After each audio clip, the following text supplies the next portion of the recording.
Okay,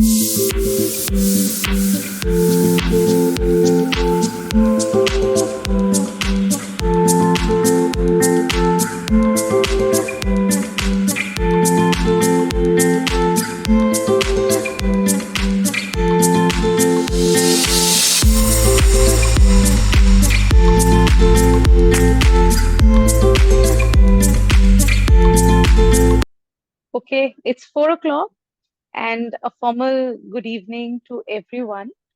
And welcome to the first episode of the year 2024 of HR Speaks, the flagship program of NHRD Kolkata.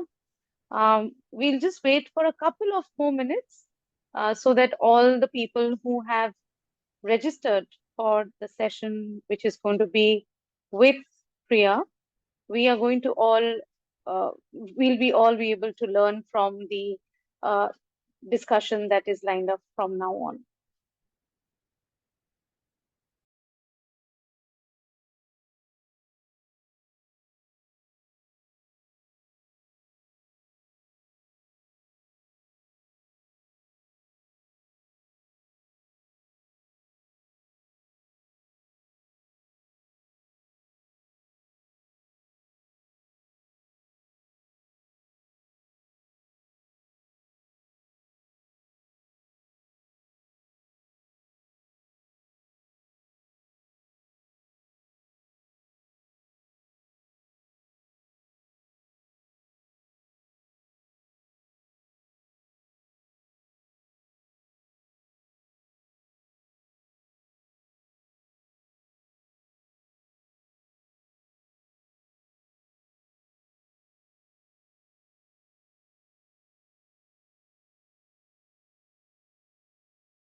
Okay,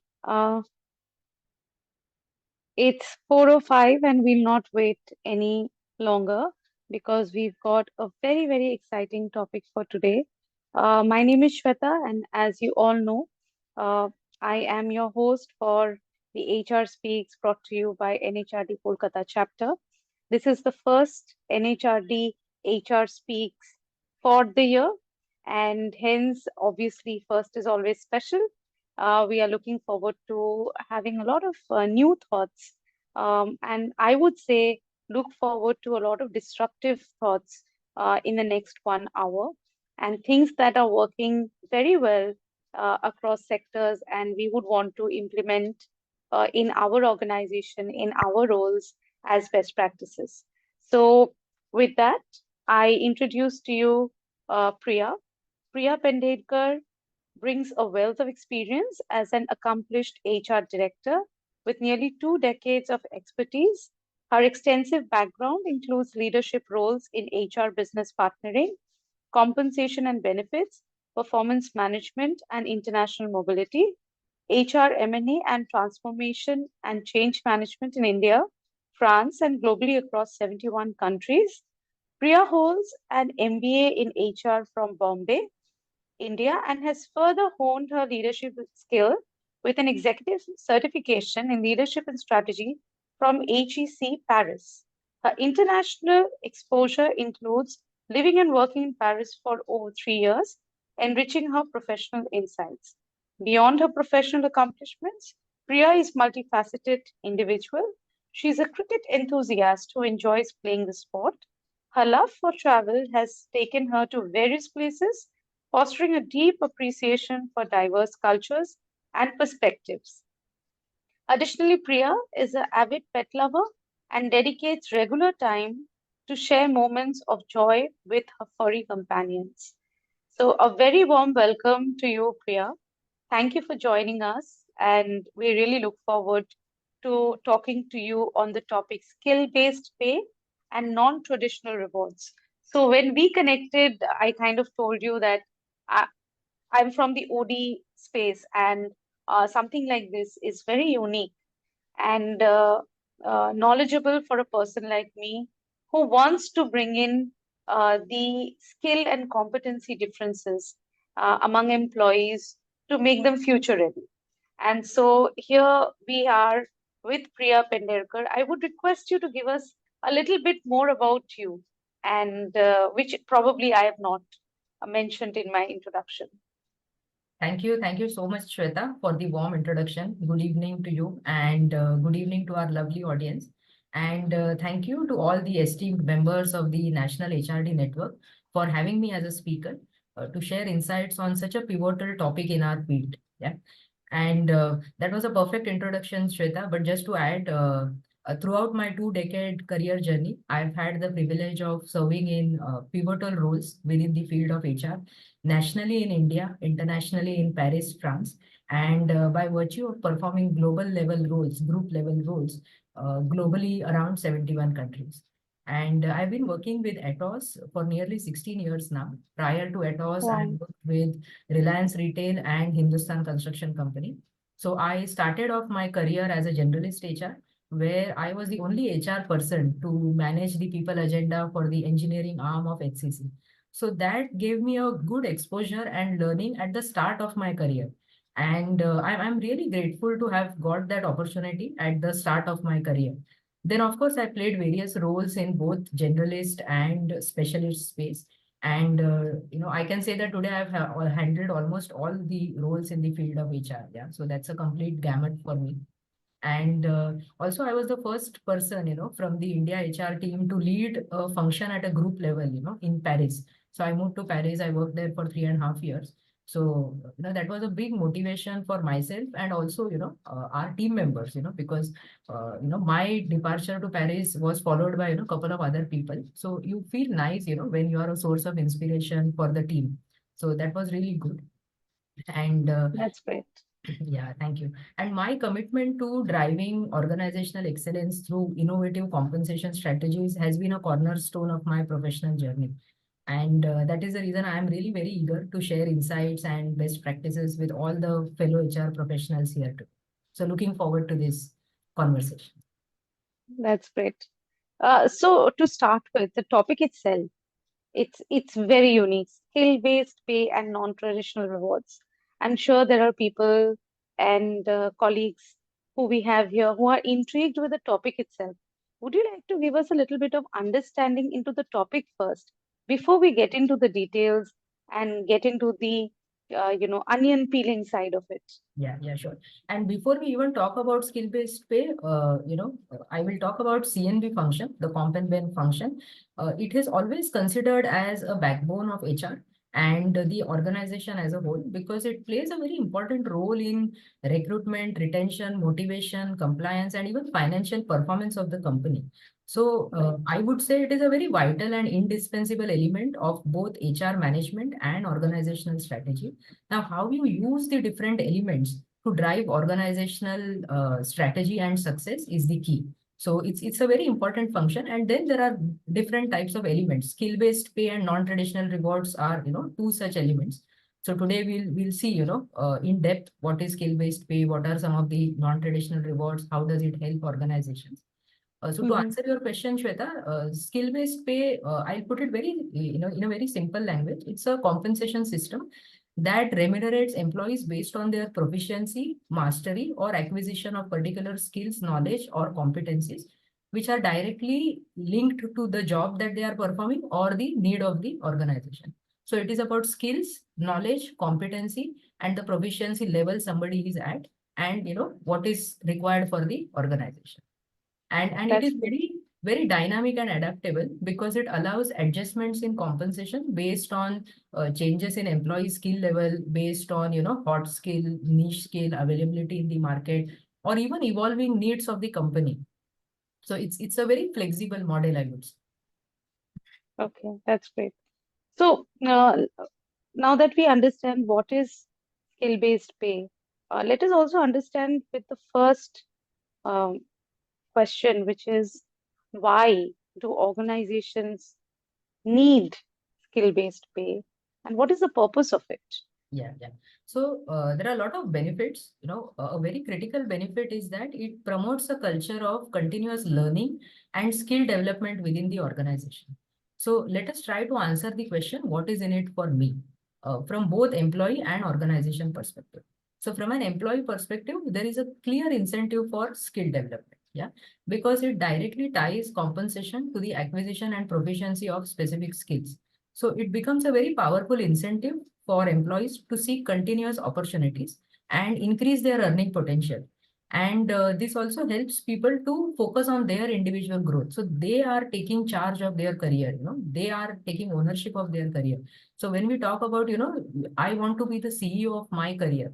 So initiatives like this helps people take charge of their career, and then, they are able to move forward in that trajectory in a very positive way. So this is a clear incentive for skill development for the employees. From an organization perspective, you have clear input for training and development plan, because there is a big budget that is allocated every year for training and development, and organizations need to use it well. Yeah. So there is no point having a target saying you need to complete, let's say, X man days of training every year. Instead, it should be linked to what skills does the organization need and what skills is the organization going to need in the future, because every organization should have a futuristic perspective. And then, this will impact the employee development. And once it impacts the employee development, it will automatically impact the top line and the bottom line of the company. Yeah. So that is a clear incentive for the company, I would say. And another important incentive is it helps organizations to adapt to changing business needs. Now, you see, there is a lot of disruption. Huh? The business landscape is continuously evolving. Yeah. So organizations have to be agile and adaptable. So, for example, an organization cannot say that I am happy with people having only the legacy skills. No, you have to be forward thinking, you have to be futuristic and see what is the need of the hour. If you take example of IT, artificial intelligence, cyber security related skills, blockchain, these are the things that are in now, but maybe, an organization had to look in the future, maybe 5 or 10 years ahead, and plan for these type of skills. So that is the way a company should think about, and not just be content and happy with, what they already have. One good example is, Indian cricket team.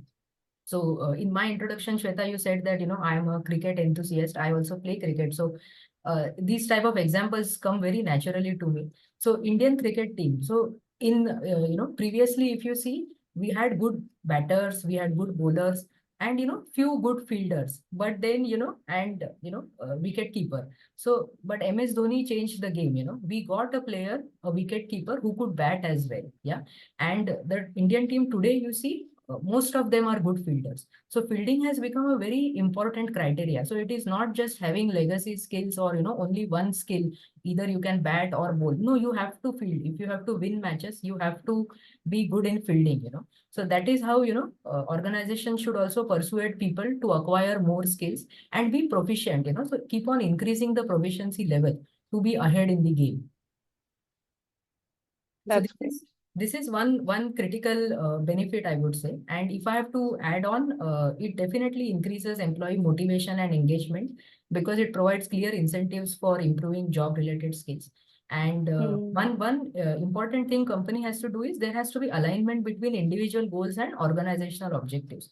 So you can achieve Hmm. it through your BSc, and people Hmm. should be able to see that, okay, I am contributing directly to the success of the company. So I am impacting the top line, I am impacting the Hmm. bottom line of the company. So that Hmm. really drives a sense of purpose and a sense of belonging, because people Hmm. feel that, okay, I am earning revenue for this company, I am a very critical part of the company. So when you do, Hmm. then you have sense of belonging. And Nice. yeah, Nice. and it does offer tangible rewards. You can actually see the rewards. So because there is a Hmm. direct correlation between skill development efforts and financial compensation. So this really reinforces a sense of accomplishment and progress. So let's discuss the correlation in details. If you could help us understand how the entire process works, and then that will give us the understanding how the correlation is between the skill, the compensation, and the sense of belongingness of an employee in an organization. Sure, sure. So the process is very simple. Organizations need to identify relevant skills for each role through job analysis and consultations, considering both technical and soft skills. Then they have to categorize skills into levels based on complexity and importance with a clear criteria for proficiency and progression. So organizations need to be very transparent. First of all, they need to be clear of the objective that they want to achieve. And secondly, they need to be very transparent with people. So then the next step is to determine corresponding pay scales. So, they need to assign monetary values to skill levels based on market rates, internal equity, and also strategic importance. So, strategic focus really plays a very key role in this initiative because alignment with organizational goals is really key to drive the strategic priorities to make sure that the investments directly contribute to business success because there is a lot of investment in this initiative, so it has to contribute to business success. Then Great. Hmm. communication and change management. So you can take n number of initiatives, yeah, but if you are not able to communicate it properly and manage the change, then it will not succeed.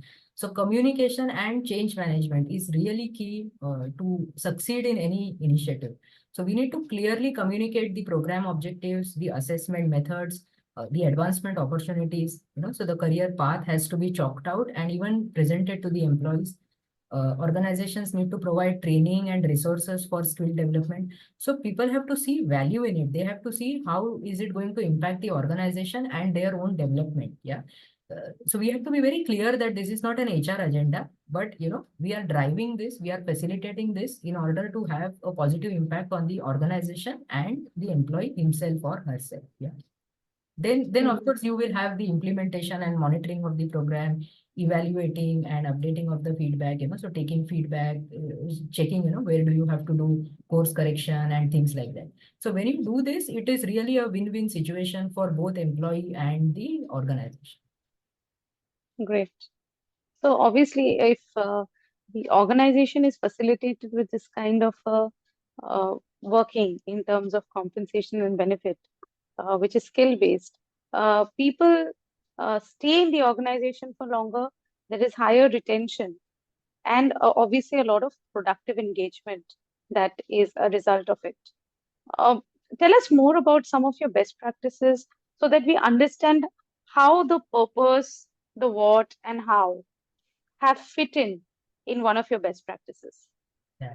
So I can give examples of different industries when we speak about best practices. The industry that I work in, we incentivize people for mastering the technical skills which are relevant to their roles, such as different programming languages, data analysis techniques, project management methodologies. So there are many organizations, India-based also, MNCs also, who have this practice of skill development. If I have to give you an example of a healthcare industry, so generally what we do is we reward employees based on their clinical expertise, the patient outcomes, and contribution to research and education. Yeah. So this is how, so that the company is also able to maintain its reputation for excellence in patient care. Yeah. And Hmm. automobile industry could be to continuously improve their manufacturing skills, contribute to quality and efficiency gains, mastery of lean manufacturing principles. Yeah. So these are some of the things that are essential for automobile kind of industry. Yeah. So retail, if I have to give you, you can incentivize people for product knowledge, customer service skills, sales performance. Yeah. So they need to deliver exceptional service and drive sales. Yeah. So that is the key in a retail industry. So industry wise, you need to see, because there is no one template as such. Industry wise, you need to see, okay, what is it that I need? What is the objective of my company? And accordingly, you need to, apply this initiative over there. Understood. Great. And any loose case in terms of your achievement in the recent past? Any kind of a case study that has been built? Yeah. So it's the same. So we incentivize people to acquire certain technical skills and Hmm. hot skills or niche skills. There are a lot of Hmm. certification drives in the company Hmm. towards attaining even the vanilla skills as well as niche and hot skills, if I were to say. And people are incentivized, when they acquire these skills, because then it is in the repository of the company. And when you go to bid for projects, you are able to use this data well, because Hmm. then you have the talent, you have the competency in the organization to be ready for the future. Right, right. Thank you so much. And the second part of today's topic is non-traditional pay. Tell us more about what does that mean? Sure. So, non-traditional pay is something that is beyond your pay. Yeah. So some examples could be employee recognition program. Yeah, wherein you acknowledge achievements and milestones through awards, accolades. There could be peer-to-peer recognition. So you are able to reinforce the value of employee contribution. Another way could be career development opportunities. So there is a good correlation between skill-based pay and non-traditional rewards, because career development opportunities. So you are able to offer tailored training, you are able to offer mentorship, coaching, job rotation to support employees' professional growth, demonstrating that, the organization is investing in the success of the employee. Then you Correct. can have flexible work arrangements, so providing options for remote work, hybrid working, which we see even today, flexible hours, sabbaticals to promote work-life balance and improve employee well-being. Because these things have also become very key now, and especially Right. after COVID. Yeah. So Hmm. then of course you can have employee wellness programs wherein you are able to support physical as well as mental health of people. You can have fitness initiatives, counseling services, several workshops on topics like stress management, parental skills, financial planning, which will lead to a higher morale and productivity, I would say. And coming back to flexible work arrangements, you can also have certain initiatives around work-life balance, wherein you are able to offer benefits like paid time off for volunteering, parental leave, and certain employee assistance program. It could be related to child care, parental care. So this creates a sense of belonging with the organization, and this really improves the retention rate as well. Yeah. And Very through well said. based pay and these type of things, you are also providing opportunity for leadership and responsibility. Yeah. That's right. Because then you can give project assignments, you can involve them in decision making opportunities. So then they feel that they are valued, their opinion is important. So that will boost morale, that will have a sense of job satisfaction. So, and one important thing is always have a culture of promoting from within. So create a strong succession pipeline, irrespective of gender and nationality. And so you will have strong successors internally because you will invest in developing them. And this has efficiency gains both in terms of cost as well as time. because you don't have to go outside to hire people, because it costs a lot. And secondly, you have more efficiency because that person has grown in the company. The person knows the company values, is aligned with the values, with the objectives and background. So the person is productive from day one. And you help the retention rate also. So always have a culture of promoting from within, I would say.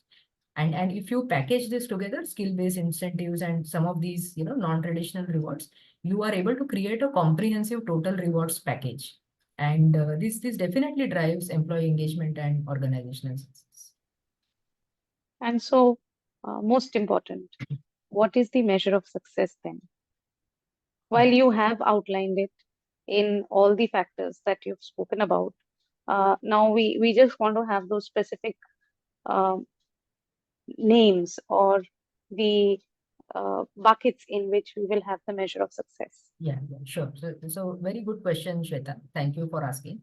So one is, of course, employee surveys and feedback. So we need to gather employee feedback on program effectiveness, satisfaction, and suggestions for improvement through regular surveys. Then we need to have performance metrics and KPIs. This is very, very important because then, we need to track changes in performance metrics such as sales revenue or maybe turnover rates or maybe productivity levels, yeah, before and after implementation of the program, because it is really important. You are investing so much and you are doing so much of change management for the employee also, moving from traditional to non-traditional kind of initiatives. For them also it is a big change, so it has to bring in some amount of success. So you need to have these KPIs set and measure, maybe if my revenue has gone up, if the turnover rate has reduced, if the productivity level has gone up, so then if the program is working well. If it is, then you look on, what can you do further to make it, a big success. If not, then you can do a course correction. So that is why it is important. Then, of course, track participation in training, certification, internal promotions, so that you are able to measure the skill development and career advancement opportunities. And you can also use engagement surveys, So we have this survey that we conduct every year to measure the employee satisfaction. And there Hmm. are various buckets, So you can measure changes in motivation, commitment, and satisfaction among participants. So this is Hmm. really a key. And I would say it really helps in making organizations agile because Hmm. it improves the organization's responsiveness and adaptability to market changes, yeah, and challenges that are influenced by implementation of this program. So the organization is ready, for the present, for the future. Yeah. And Great. you can also conduct interviews or, certain focus group discussions to gather insights into program effectiveness, or alignment with organizational goals, barriers to participation. So you have to talk, Hmm. you have to communicate, and always Hmm. involve the employee into this, always involve the managers, into this. Work together with both parties, then, the initiative will definitely succeed. Great. Thank you so much for that, Priya. Sure. So with this, I am requesting our coordinator, chapter coordinator, to please open up the chat where I request everyone to put in their requests for any queries, comments, questions, and we will take them up. And while the chat box is being opened and we are having the participants putting in their comments, questions, I have a question for you, Priya. You said you are a passionate cricketer. Tell me, what are the learnings that you carry from cricket into the world of uh, corporate? Yeah, there are many learnings actually. One is, Yeah, of course, a positive attitude and yeah. optimistic thinking. So I'm really an optimistic thinker. Even if you need 7 runs of the last ball, I think that, there will be a no ball and the person will hit a six, or if I am there, I will hit a six and there will be a no ball. So that is the type of optimistic thinking that I have brought in my corporate life as well.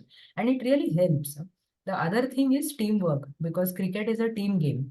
Yeah, there are 11 players and everybody has to work towards the team's success. So here also, I have a big team and we really work well together. And team spirit is something that is really important, people working with each other, people working for each other, and towards the success of the organization. I think that is the key. And never say die attitude, or maybe, put always give that extra. If I have to give you an example, we had the Cricket World Cup last year, and there mm, was an ad of Rohit Sharma, wherein Rishabh Pant, he comes with that drums, and then he wakes him up mm, at 3 a.m. and Rohit says, alarm lagaya na 4 baje. So he says, mm, World Cup hai bhaiya, उठाना है mm, तो उठना पड़ेगा, so mm, that is how we do, mm. and it Right, correlates with the skill based pay also. उठाना है तो उठना पड़ेगा. If you want to advance in your career, then definitely mm, you have to put efforts, you have to be agile, you have to be adaptable, and you have to see, right, that you are relevant with the market. You can't be doing, right. things that you were doing 10 years, 15 years back. So That's right. yeah. Thank you so much. Thank you so much. And it really is very, very surprising that somebody from HR takes a keen interest in cricket. So when I read your introduction, the first thing, while everything that is written is critically important and uh, definitely something inspiring for any woman in the corporate world, but the way you have been passionate about sports and the way you are also playing sports, playing cricket right now, in whatever form we may call it. It just shows the kind of drive you have in you in taking your career and the career of people who work with you ahead. So, with that, Priya, we are going on to the Q&A with our audience. We have Sure. Proshanjit Neogi, whose question is, what are the major tools we can use for employees' motivation? See, like I mentioned, you need to dive into employee needs and preferences.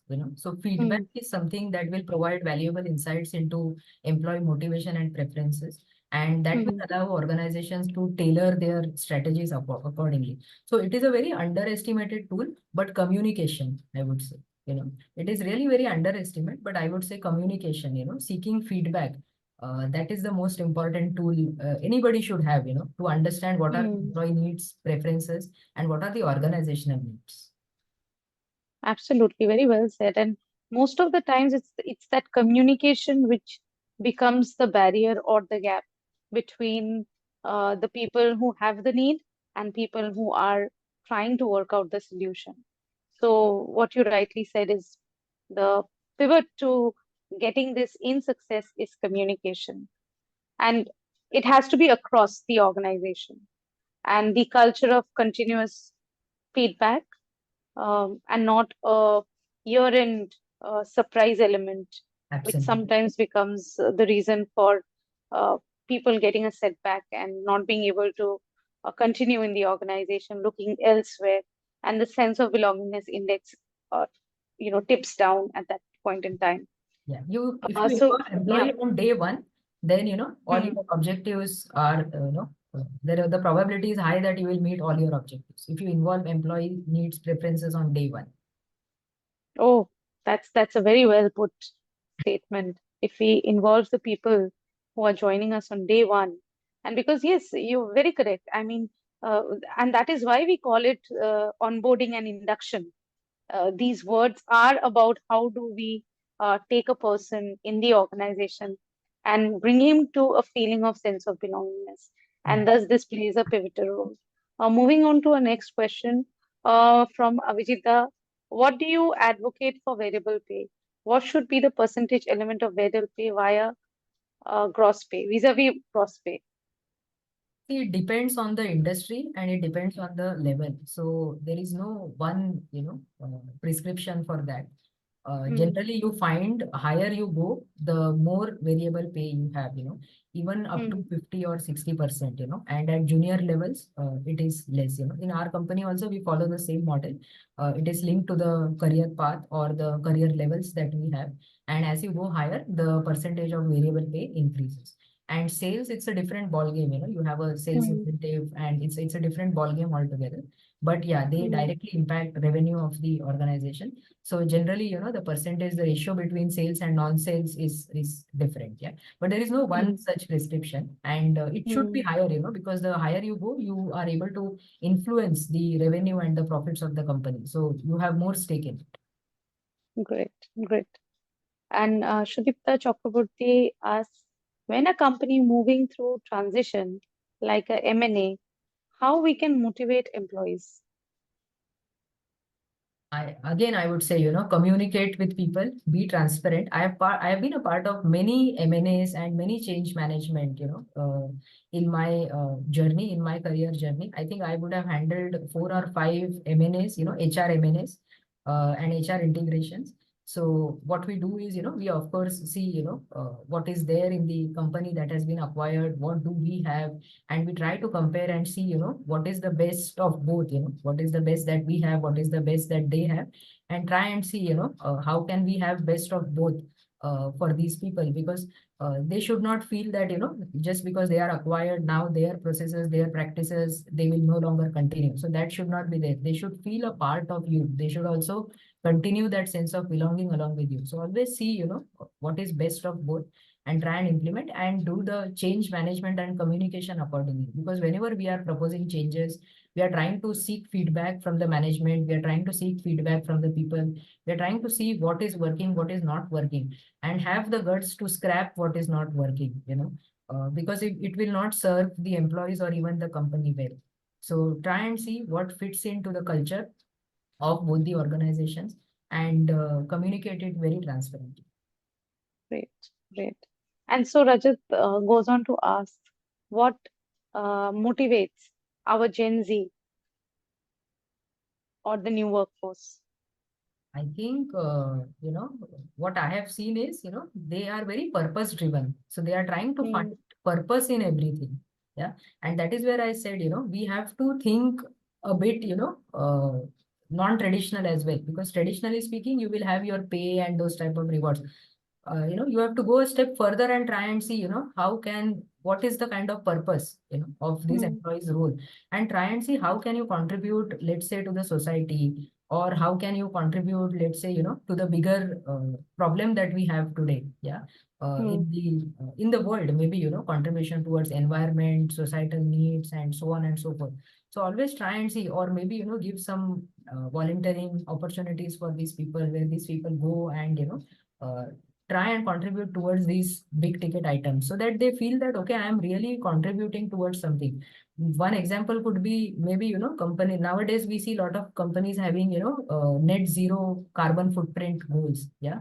So accordingly, you need to have design your practices accordingly, you need to have your processes in place, because you have to live that example. If I have to be net zero, let's say by 2035, I have to start implementing now, I have to change my processes, my practices now, so that we are consuming less and less of carbon footprint, and then in 10 years time, maybe, we are able to become net zero. So these are the people you need to involve them. They will have a lot of good ideas, and then accordingly take them along when you implement these type of processes. Correct. Correct. So it's all about how we show the WIFM and give them the sense of purpose when they join their roles in an organization. Yeah. And Ishani goes on to ask that I believe that one disadvantage of skill-based pay is that it can create resentment among who perceive their skills or contribution undervalued. How should I handle this situation as an HR manager? Yeah. So you can involve employee in the process. Huh? You can involve them in program design and implementation, solicit feedback, encourage active participation in assessments and goal setting. Because then there is not a question of perceived bias, because the employee is involved in the program design itself. So then people know, what are their goals, what are their objectives, what kind of skills do they have, and what is it that they want to develop. So I think Hmm. involving them is the key. And then you need to establish very clear criteria. Yeah. Hmm. When you develop these type of initiatives, and also the evaluation process, and people will Hmm. not know these type of things from day one, so you will have to invest them in some kind of training, first of all, to understand, what kind of, what is this initiative about, and then, you have to equip them with certain skills, so that they are able to understand this particular initiative and also contribute towards. Correct. Correct. So, how does the organization address the risk of skill obsolescence or rapid change in the relevance of certain skills in the context of the dynamic marketplace? Asked by Rajiv. Yeah. So that is where it comes into picture, huh? Because Hmm.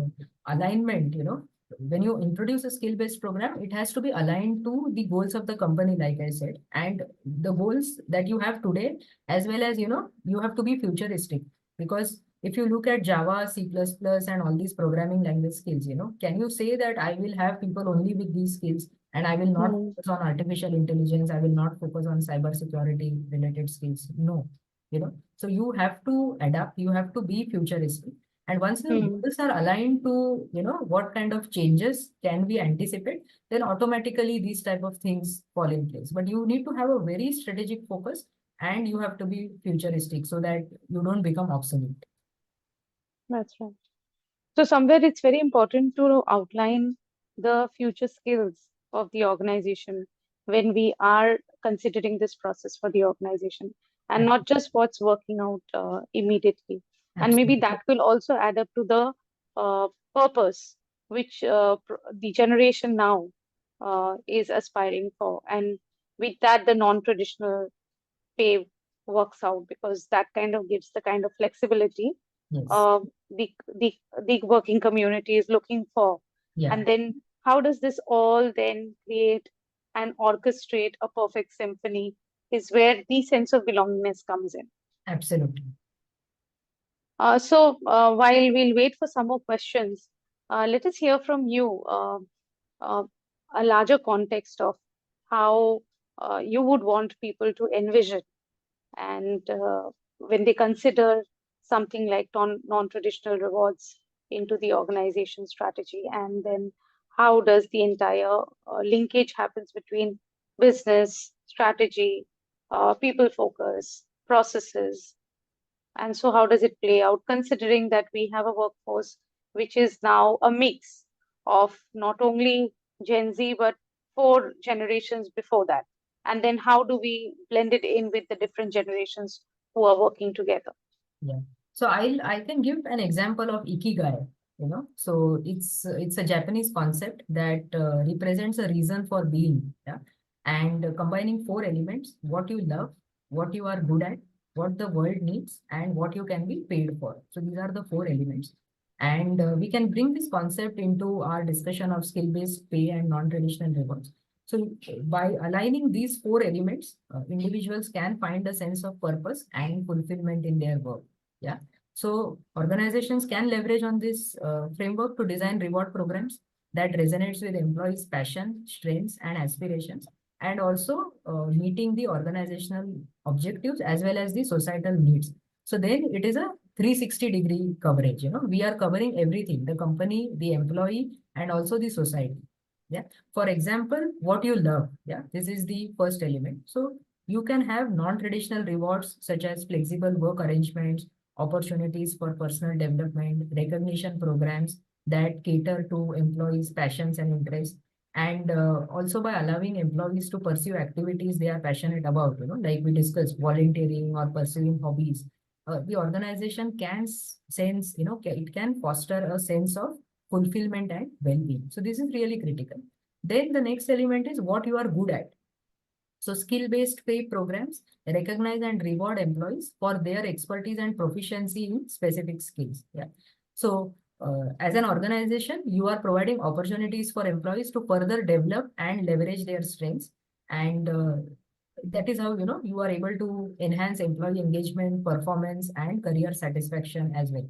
Because you are taking care of the career of the person, you are taking care of the development of the employee. You are providing opportunities for the person to learn and be relevant in the future market. Yeah, so that is really a key. Then what the world needs. So reward programs that promote social responsibility, community involvement, such as volunteer time of policies, or maybe some kind of sustainability initiatives that address the societal needs. That also provides a sense of purpose and impact beyond their day-to-day work. So because employees are looking at what is beyond 9 to 6. So this is where it comes into picture.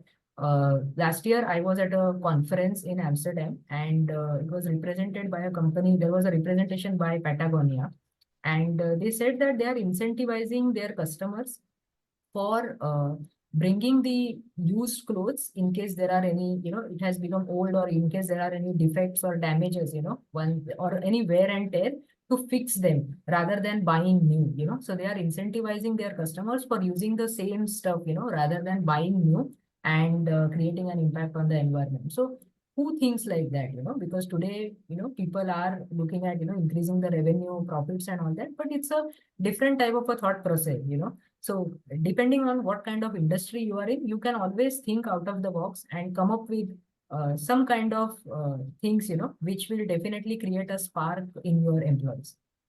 And then the last element is what you can be paid for.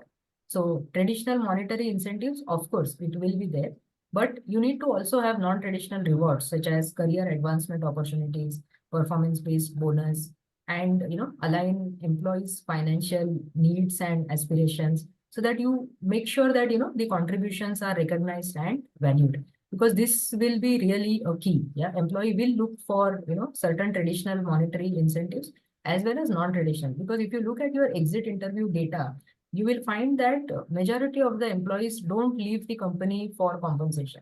They leave the company for non-compensation reasons like career advancement opportunities or skill development. They don't see themselves growing, or they have a fear that they will become obsolete. These type of things.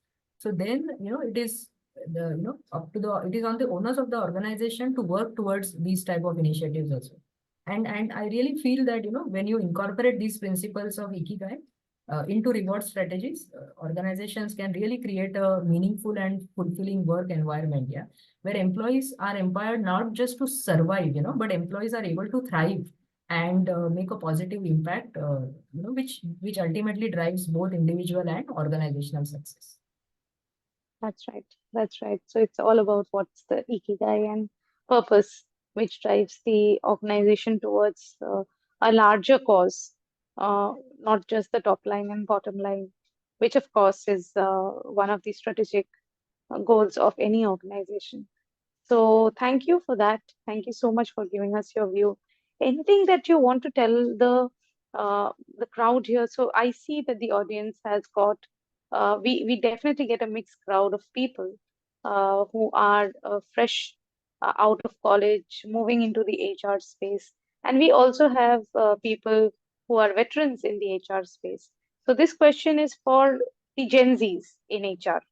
How would you want them to explore the world of HR, considering the shift that has happened in the roles, in various roles, and there are new roles that have emerged, and considering that we are not just viewing everything in the traditional way, we are bringing in a non-traditional and disruptive approach to encompass a sense of belongingness, fulfillment, overall wellness of an employee in an organization.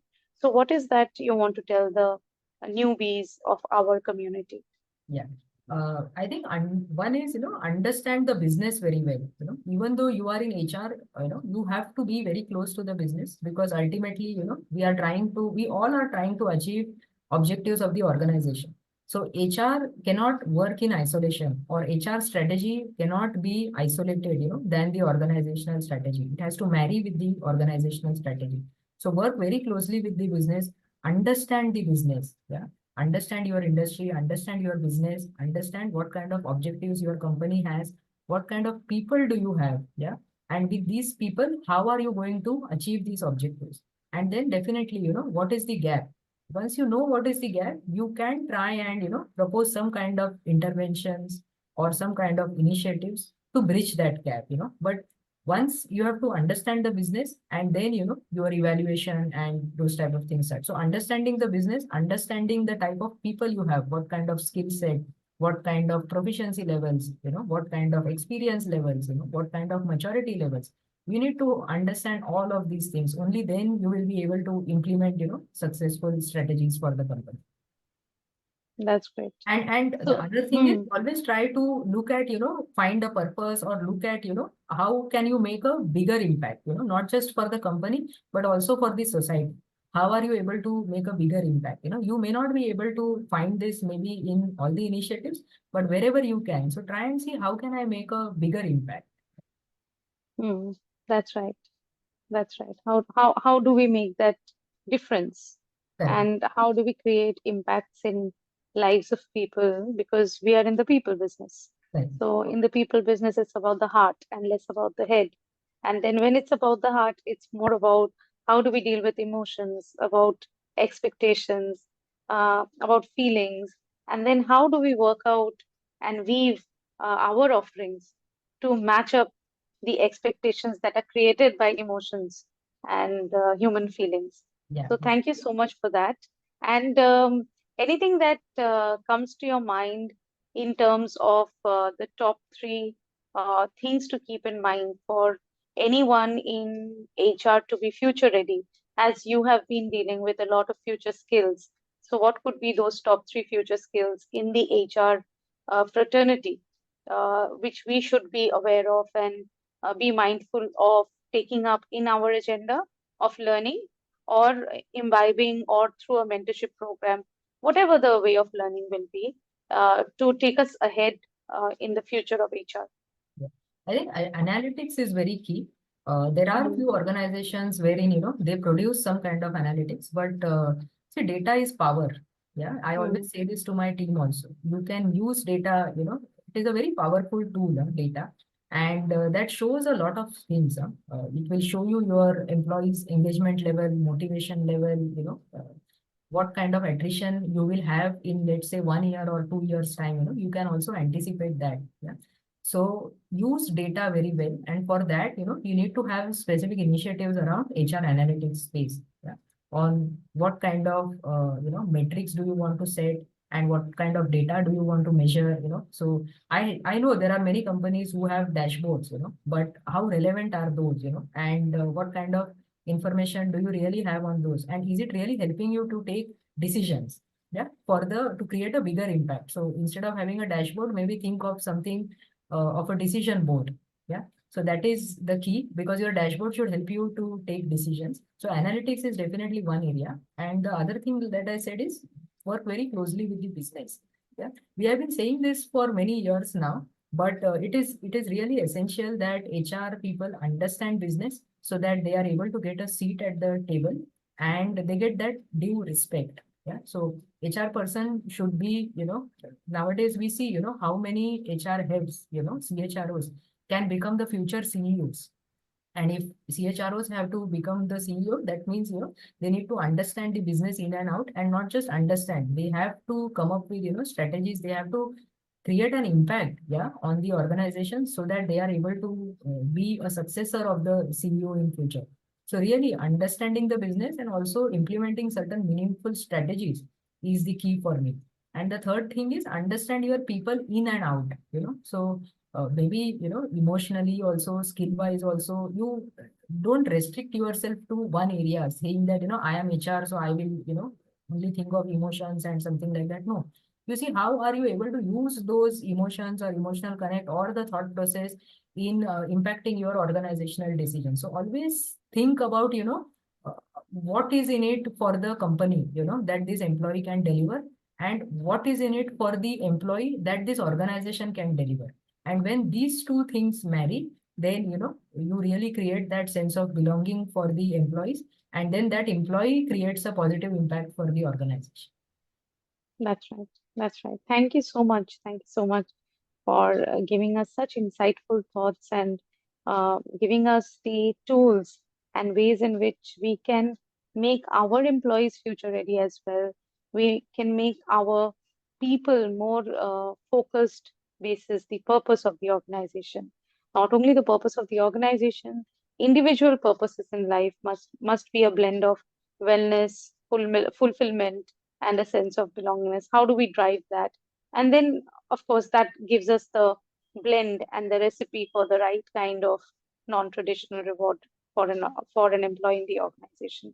So thank you so much for that. Before we call it a day, I would request all our listeners and our learners for the last 1 year, 1 hour who have been tuned in patiently listening to us, and with so many questions and thoughts that have come to the table. Please put your cameras on so that we can take a group photo with Priya for our archive.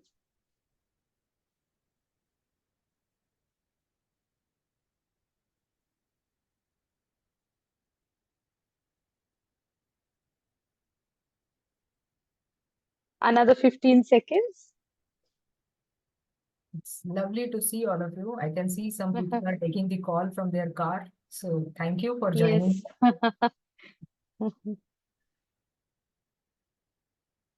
Yes, so we've got a learning community. We have several speaker sessions. We've got expert speak sessions over a period of time. It has just improved and magnified. We've got a lot of veterans who are here in our audience as well, who are taking leads in various activities that are coming up in future. We have the NHRD conference coming up in April. I hope all of you have enrolled. And if not, then you have the chapter coordinator contacts and details. Please get in touch and find out more about what's coming up, because it's not just a conference which is happening in the eastern part of India, it is a national congress which is happening at the eastern part of India, and we are hosting the entire country in Calcutta. And more about it is available on the LinkedIn. More about it is available on our advertisements, which have gone on social media. You also have our chapter coordinator details. Please feel free to connect and enroll yourself. We are looking forward to have a wonderful, wonderful 2 days of interaction where we are having eminent guests and speakers who are coming from across the country to give us their thoughts and future in leadership, future in HR. And it's just not what we think is the canvas. It's going to be beyond, because what we are calling it is beyond tomorrow. And then we'll try to see how we can make each of us capable of taking things that are coming with the future of learning, the future of HR, the future of strategy in every sector that we are contributing to. So with that, a quick photograph with all of us. Please switch your cameras on. I think some of you thought that I would be talking for more, and then you switched off your camera again. So please switch it on again so that we can quickly take a group photograph. Request Joyce, who is hosting as the coordinator today, to take a photograph together.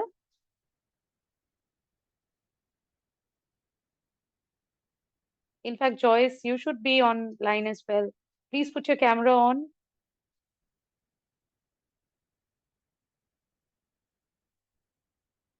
Shall I consider that our photograph has been taken?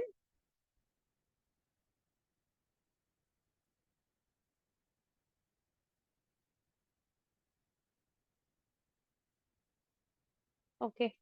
So I've taken one for security purpose, as you were mentioning. Cyber security is very important. I have taken one for security purpose as well. Thank you, everyone. A very good evening and a very good weekend to all of you. Look forward to meeting all of you on the 5th. The program is at Taj Kutir.